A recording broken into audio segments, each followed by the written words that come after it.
जय श्री गणेश, जय भोलेनाथ। आज इस वीडियो में सुनिए माघ मास महात्म्य प्रथम अध्याय। प्राचीन काल की बात है।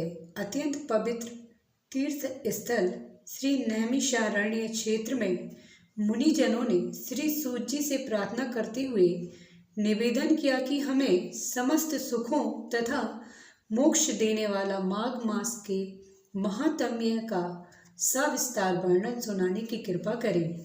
अत्यंत प्रसन्नता पूर्वक सूत जी बोले, हे मुनिजनों, तुम धन्य हो। तुम्हारा हृदय भगवान श्री कृष्ण की भक्ति में लीन रहता है, अतः तुम्हें माघ मास का व्रत तथा महात्म्य का वर्णन सुनाता हूँ। सर्वप्रथम माघ मास का विस्तार वर्णन शंकर भगवान ने देवी पार्वती को सुनाया था। अतः इस महाव्रत के कारणधार स्वयं देव अधिदेव श्री शंकर भगवान ही हैं। एक दिवस कैलाश पर्वत का निवास करते समय देवी पार्वती ने अत्यंत जिज्ञासा पूर्वक तथा भक्ति सहित अपने आराध्य देव शंकर भगवान से निवेदन किया, हे प्रभु, मुझे माघ मास के व्रत का महात्म्य पूजन व इसका इतिहास विधि पूर्वक बताने की कृपा करें। देवी पार्वती के भक्तिपूर्ण पवित्र भाव देखकर महादेव जी अत्यंत प्रसन्न हुए तथा बोले, हे प्रिय, अति प्राचीन काल का वृतांत है। महाराज दिलीप ने एक विशाल यज्ञ का आयोजन किया। यज्ञ के अंत में अनेक ऋषि जनों ने राजा को विशाल यज्ञ के आयोजन के लिए आशीर्वाद दिया। नगर निवासियों ने राजा की भूरी भूरी प्रशंसा की।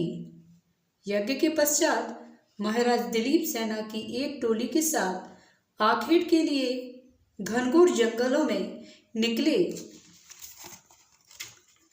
तो राजा आश्चर्यचकित रह गए। उन्हें कोई शिकार ही दृष्टिगोचर नहीं हो रहा था। वस्तुतः राजा की टोली को देखकर जंगली जानवर प्राण रक्षा के लिए अपनी अपनी मादों में छिप गए थे। शिकार करते वक्त राजा दिलीप को वन में कुछ मृग तो दिखाई दिए थे, परंतु उन्हें सिंह कहीं भी दिखाई नहीं दिया था। राजा दिलीप सिंह शिकार के लिए अत्यंत उत्सुक थे। अचानक राजा दिलीप को दूर जंगलों के बीच एक अत्यंत सुंदर मृग दिखाई दिया। मृग को देखकर राजा आश्चर्यचकित रह गए। इतना विशाल तथा सुंदर मृग उन्होंने अपने जीवन में नहीं देखा था। महाराजा ने एकदम अपने अश्व की दिशा उस मृग की ओर कर दी। राजा का अश्व अति तीव्रता से मृग का पीछा करने लगा, परंतु राजा का अश्व जितना तीव्र होता, मृग की गति और तेज हो जाती। महादेव जी बोले, हे पार्वती, वह साधारण मृग नहीं अपितु मायावती मृग था। मृग कभी कभी लंबी कुलाएं भरता हुआ अदृश्य हो जाता, फिर यकायक दिखाई देने लगता। राजा व उनके अनुचर परेशान व हैरान थे। उनके अश्व अत्यंत दुर्गम, आच्छादित तथा कष्टपूर्ण प्रदेशों से अति तीव्र गति सहित उस मृग का पीछा कर रहे थे।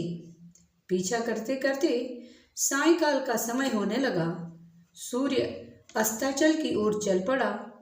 उस समय यकायक हिरण गायब हो गया। राजा थक गए थे तथा प्यास से चूर चूर थे। राजा तथा उनके अनुचर प्यासे, थके तथा व्याकुल जलाशय की तलाश में इधर उधर भटकने लगे। अचानक राजा को दूर एक विशाल सरोवर दिखाई दिया। हे देवी पार्वती, राजा तथा उनके अनुचर हर्ष विभोर उठे और अपने अश्वों का मुख उस सरोवर की ओर मोड़ दिया। कुछ ही समय में राजा दिलीप सरोवर के निकट पहुँचे। प्यास से व्याकुल राजा ने अत्यंत सुंदर रमणीक सरोवर देखा। उस जलाशय के चारों ओर छायादार वृक्ष तथा रंग बिरंगे पुष्पों का उद्यान था। जल स्वच्छ, निर्मल तथा पारदर्शी था। सरोवर रंग बिरंगी मछलियां जल विहार कर रही थीं। जलाशय में अति सुंदर कमल के पुष्प खिले हुए थे। महाराज इस रमणीक स्थान को देख आत्मविभोर हो उठे। एक बार तो वह अपनी तमाम थकान भूल गए।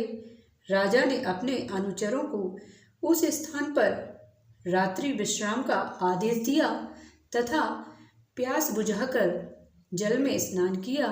उनकी थकान छूमंतर हो गई तथा हृदय प्रफुल्लित हो गया।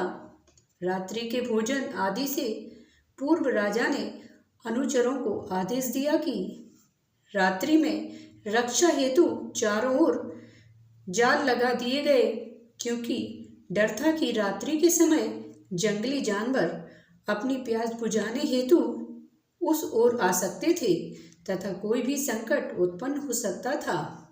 आधी रात्रि के पश्चात जंगली सुअरों का एक झुंड सरोवर की ओर आया और सैनिकों द्वारा बिछाए गए जालों में फंस गया। राजा के सैनिकों ने अनेक सुअरों को मार गिराया। इस प्रकार राजा शिकार की तृष्णा भी पूरी हो गई। प्रातः राजा अपनी नगरी की तरफ वापस चल दिए। वापस चलने के कुछ समय पश्चात राजा को एक अत्यंत वृद्ध ऋषि दिखाई दिए। ऋषि का शरीर अत्यंत क्षीण, शंख चक्र से सुशोभित साधारण वस्त्र युक्त था। महाराज ने अश्व से उतरकर ऋषि के चरण छुए तथा प्रणाम किया। हर्षित ऋषि ने राजन को पहचानकर उनको आशीर्वाद दिया और कहा, हे राजन, माघ मास की इस पुण्य बेला में तुम कहाँ से आ रहे हो? माघ मास का नाम व पुण्य बेला शब्द सुनकर राजा की जिज्ञासा बढ़ गई तथा उनमें माघ मास का महात्म जानने की इच्छा जागृत हो उठी। प्रथम अध्याय समाप्त होता है।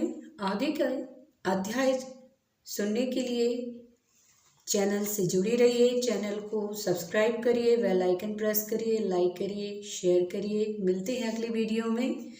जय श्री राधे।